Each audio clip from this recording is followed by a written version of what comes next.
The Gorillaz are one of the most visually creative bands in the history of music, with quite a few anthemic songs and albums that will live on for a long time. I remember the first time I heard them drop their single Clint Eastwood, and was a huge fan since then, even having the chance to see them live recently. But if I'm being brutally honest, the band has had a slew of average records that haven't been enjoyable or memorable since Plastic Beach. So how will this one go? Hi people, and hello my Chili con Carnage crew, it's me Chili from 5 Minute Reviews. We're going to go over Gorillaz' newest album, Cracker Island. And don't forget, we do live streams every Friday.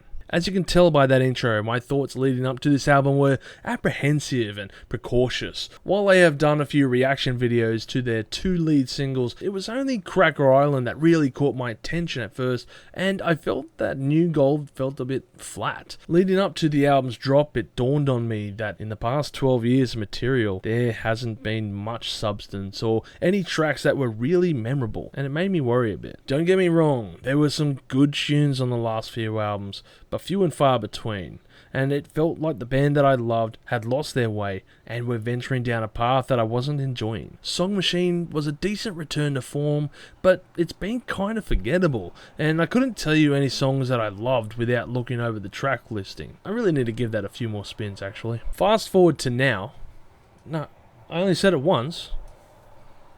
Anyway, fast forward to now, and the anticipation is there. I am very keen to hear their new music and finally do a review on the Gorillaz, but I also feel an air of dread. On Cracker Island it was born.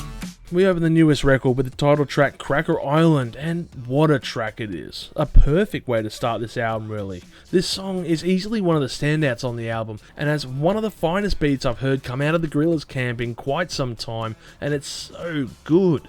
This is amplified especially by the thick and groovy bass line by guest musician Thundercat. Fun fact I learned while doing research for this episode, but he was also the bass player for the hardcore crossover punk group Suicidal Tendencies in the early 2000s.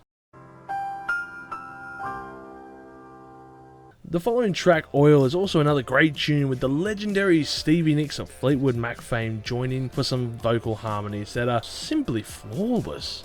The song has some amazing editing on it, especially with the singer's vocals as they ramp up to meet Damon's vocals, and the two just complement each other so perfectly. This is really one flawless track.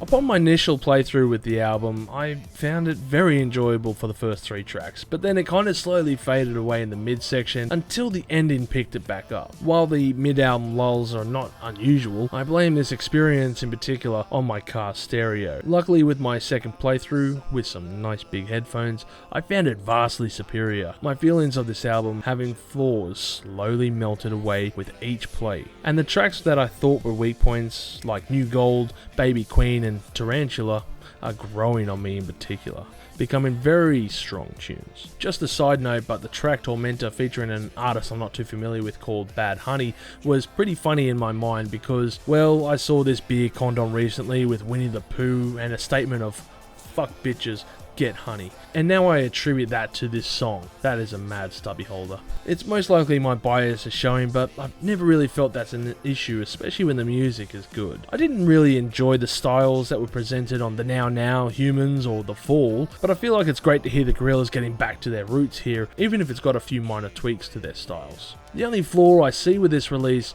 is its lack of variety actually. Prior albums had the Gorillaz trying things like alt rock to trip hop to punk to flamenco guitar styles all on the one album. Meanwhile, the band feels somewhat shoehorned on this release, staying within the confines of their style. If it wasn't for the guest musicians, I have to wonder how much variety would be on offer. I met the princess from Thailand. Although it's not a huge detractor to the album as the style they chose is done very well, it does seem a bit odd. The album is mostly rooted in dream pop meets down-tempo drum beats, and I think older fans will enjoy this release. While it sounds like a bad thing, it honestly didn't faze me because with each track that features a guest musician, there is just enough variety added to the mix. Speaking of which, the other musicians on this album include Tame Impala and Booty Brown on Fool's Gold, Adele Amateo with Silent Running, Bad Bunny on Tormenta, and Beck on the closing track Possession Island. If you include the deluxe edition, then Del the Funky Homo Sapien makes a return on Captain Chicken, MC Bin Laden on Controller, I wonder if that word's going to be flagged on YouTube, and De La Soul on Crocodiliad. There are also 2 re-recordings of songs on the deluxe edition. I'd say the deluxe edition isn't really a necessary playthrough, it more adds to their G-Sides collection in the end, but it isn't a throwaway version of the album either. The standard release is just under 38 minutes long, making this the shortest album released by the band. Side note, but the re-recording of Silent Running is a great version of the song shown with a different approach. One of the most interesting tunes on the album, and one I'm sure that is going to become a bit of a fan favourite, is Skinny Ape.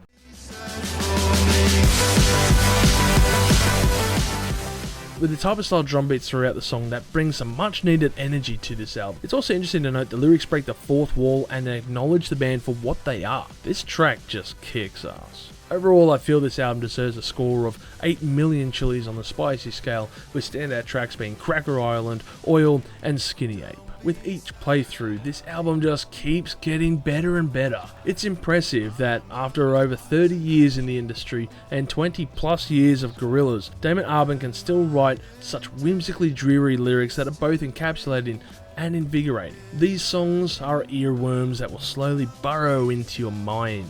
Cracker Island and Skinny Ape have the potential, I feel, to stand amongst the best songs they have written, but time will tell about that. I am very happy with this album that they have released, and I think many people are as well. If you have enjoyed this episode, don't forget to leave a like and do the socials. If you disliked it, do that thing as well. Comment below, people. Tell me, what was your favourite track on the album? Tell me what you thought of it. I always like to read your comments and reply back. And as always, people, you have a great day and stay spicy. Thank you for tuning in to this episode of Live Listen Erased. And if you have enjoyed this episode, make sure you share it with all your friends. Don't forget to subscribe to our Chili Con Carnage crew so you can get notified for all the future videos that we put out, as we put out videos every Friday. Also, we are on Discord, Facebook, Instagram, and Twitter over at Live Listen Erased, so make sure to tune in over there. And don't forget to like this video so that our manager can stay very happy.